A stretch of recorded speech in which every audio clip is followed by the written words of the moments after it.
रायगड जिल्ह्याचे पालकमंत्री मंत्री भरत गोगावले यांच्या निवासस्थानी आज रक्षाबंधन सोहळ्याचे आयोजन करण्यात आले होते। यावेळी भरत गोगावले यांना राखी बांधण्यासाठी महाड, पोलादपूर आणि माणगावसह रायगड जिल्ह्यातील हजारो महिला गोगावले यांच्या निवासस्थानी दाखल झाल्या होत्या।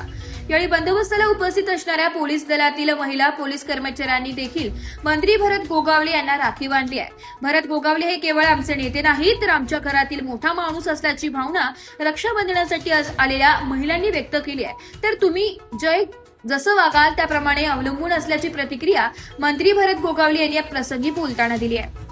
आज रक्षाबंधनचा कार्यक्रम आपण आयोजित केला तर पालकमंत्री आज मोठ्या प्रमाणात भगिनी आज 2 किलोमीटर रांग लागलेली आहे।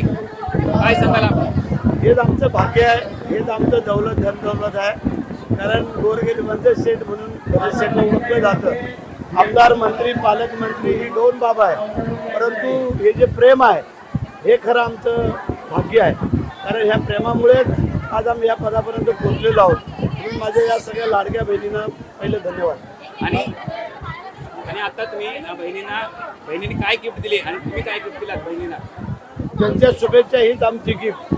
आणि आमचे त्यांना शुभेच्छा असतात, कोणावर प्रसंग आला का अडचण आली, वेळ प्रसंगाला उभं राहणं हे भावाचं कर्तव्य आहे आणि बहिणीचा आशीर्वाद घेणं हे त्यांचं कर्तव्य आहे, ते आम्ही घेतलेत आहोत। यावर्षी पालकमंत्रीपद झाल्यानंतर अक्षरशः बहिणी आहेत त्या अनेक पल्ल्यावरून आलेल्या आहेत आणि आपण त्यांना भाऊ म्हणून गेल्या 4-5 वर्षापासून अशाच येतात, या वर्षाला जास्त आलेलं आहे। एस मराठी न्यूज साठी कोकण विभागीय संपादक निलेश लोखंडे, महाड।